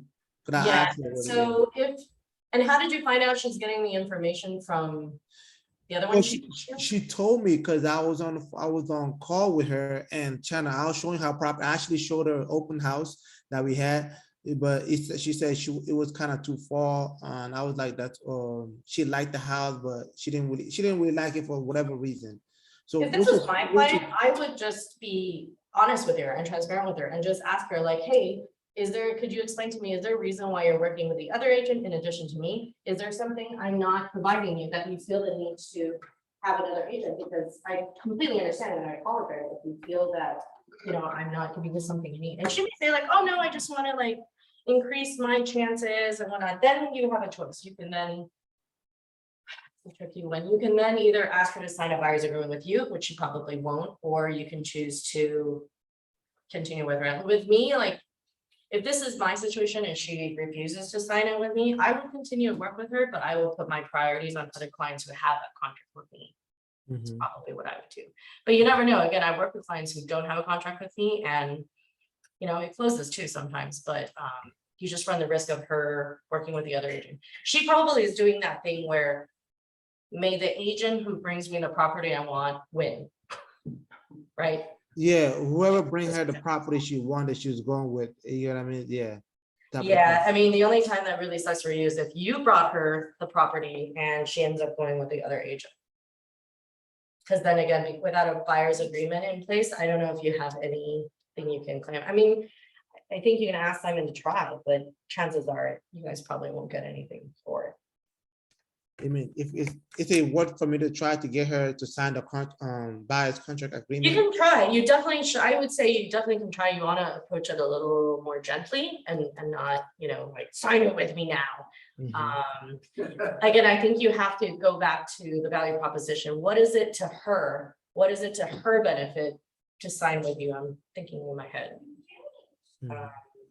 You kind of have to go back to what value do you bring for her versus any other client. I'm trying to think of a reasoning for you right now. Any ideas, anyone? She signs with you. I would find out a little bit more if it's with KW, you're with KW, you have the network, you have, all the resources. You're gonna appreciate her signing a contract with you, and you're gonna, I don't know, maybe up your game and make sure she gets the attention that she doesn't feel like she's necessarily getting. You said she's 2 years out? No, I didn't say, no. I said the agent that she was working with before. I don't know if this is the same agent that she was working with 2 years ago or not, but Oh, she been trying to buy a property for 2 years. That's what I'm saying. huh, and what's oh, well, you know what, it actually, in this market, in the previous market, it is totally normal to be looking for 2 years and not be able to buy, because it was so competitive. And so now the market is different. If anything, right now is the time you want to be for agent. Because it's shifting. I would try to get her to sign it. And are you working with a mentor? I'm on a team. I'm on Gary Snake's team. Oh, ask Gary. I would sit down with Gary and come up with different ways that you can get her to sign, like, what is your value proposition to her and how you sign it? Because the reason I ask if you're on the team is it takes a little bit of sitting down and really thinking about, I would strategize a little bit on how to approach that conversation, Okay, but I definitely would try. okay, I see. Try. So it's like, okay, I hear you. Great. I will go ahead and do that.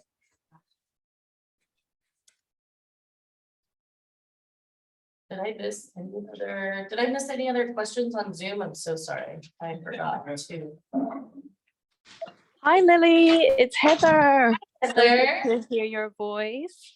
And yeah, I hope all is well. Yeah, I had a question. So what have you noticed that's kind of like different in this market? Like how is business for you? And yeah. So much easier as a buyer's agent. Oh my God. Previously as a buyer's agent, last year was tough. I'm actually quite proud of myself for doing better last year. Because it was so tough. We really, I mean, it was like, and so fast, right? Everything is like houses on market Saturday, Sunday, offers are due Monday. And if you miss it, you miss it because there's 30 other offers there. Now I want to say it's a lot slower. There's still multiple offers, but it's a lot slower. So it gives it's great, I feel like, for the buyers, because especially for the first time buyers, they don't have to decide whether or not they want to buy a house in like 24 hours. They have a few days to decide before offers are due. It's slowed down a little bit more. It's a little bit less competitive. Inventory, I feel like it's still a little bit tight. But hopefully it's a matter of time before we get more inventory. What have you seen? Heather started, I think, a year after me, and she's a very good agent too. She heads up the book club, right? Yeah, that's right. Yeah, thank you. I think we actually did start around the same time. So it's pretty cool, like just, watching your journey alongside mine. Yeah. We've been kind of like in this the same amount of time together. But yeah, it's so and awesome. she's a mom of really young toddlers. So she beats me in that category. But yeah, no. What have you seen in your experience? Also the same in terms of the buyer's market? Yeah, I was about to say I agree completely with what you just said about how it's actually a bit easier now to be a buyer's agent because there's less competition. Yeah. Whereas maybe like a few months back, you're competing against like 25 other offers. Now it's maybe just you're up against like 3 offers. Yeah. So that's a huge advantage. And I think it's really important just to try and educate your buyers about, okay, if you really want to position yourself for success, like this is the time. And this is something you can use to create that sense of urgency. Yes, 2 more things I would advise because of the changing market. One is that a lot of the buyers that used to be qualified no longer are anymore. So a lot of the opportunity for your buyers is to, and this is something to tell your buyers, which is sometimes you want to keep an eye out on things that are already in escrow that fall out of escrow because you have an opportunity to swoop in at a lower price because things are falling out of escrow. I already lost my other train of thought. The other one, because of the changing market, is lost my train of thought. Oh, there's something that was really hard about. But yeah, to your point, I think the changing market provides a lot of opportunity for buyers. Damn it, what was my mind? Escrow and also interest rate is higher. They have a lot more opportunity. A lot less competition. I'll think of it. But yeah, I mean, a lot of the strategy. Oh, I think I was going to talk about strategy. I mean, this class is more about how to get to the buyer's appointment, etc. But once you are making offers, there's a lot of strategy behind that in negotiating something along those lines. Negotiating on behalf of your buyers. And Heather, to your point, I think because of the changing market, it's like they have a lot more clout now. Before it was like, as a buyer, you can't make any requests to anything. Everything is like according to the sellers. And now you actually have, oh, I remember the other thing is as recent as, so now we're in August, I would say as recent as May or June, there's a lot of properties that, just in the last couple of months, pricing has completely changed, the market has softened. So a lot of the sellers, as they've listed it on the market for 30 days, or it even fell out of escrow. You have a huge opportunity to come in much lower. I'm trying to think of. We did something recently where. I can't remember the exact numbers, I have to go look, but I want to say it was previously not only listed, but in escrow for like, I don't know, like 850 or 900. We ended up going in at like 700 and something. Because the market has changed that much since May. And so, this is what I'm like what I say, like the lawyer hat, where I'm like getting like, I feel so good saving my buyer money, and you can, and they really feel good about that, you know, like I just saved $200,000, right, or $100 and some thousand. So the changing market, I feel like too, like it's a huge kind of cool thing for the buyers. Finally, it's our turn. But yeah, thanks for that, Heather. Love to, like, I'm glad to see that you're seeing the same thing too. It's been rough previously. It's hard for buyers. Any other questions? Okay, I'm gonna let everybody go. It is 1:07. Sorry for going on time or going over time. Feel free to reach out if you guys have any questions. Those of you who want the presentation, reach out to me. I'm happy to send it to you guys. Good luck. Have fun. Kill it. That means you're good, you didn't have a rush. Well, I also felt like there's a lot in there that was like role playing.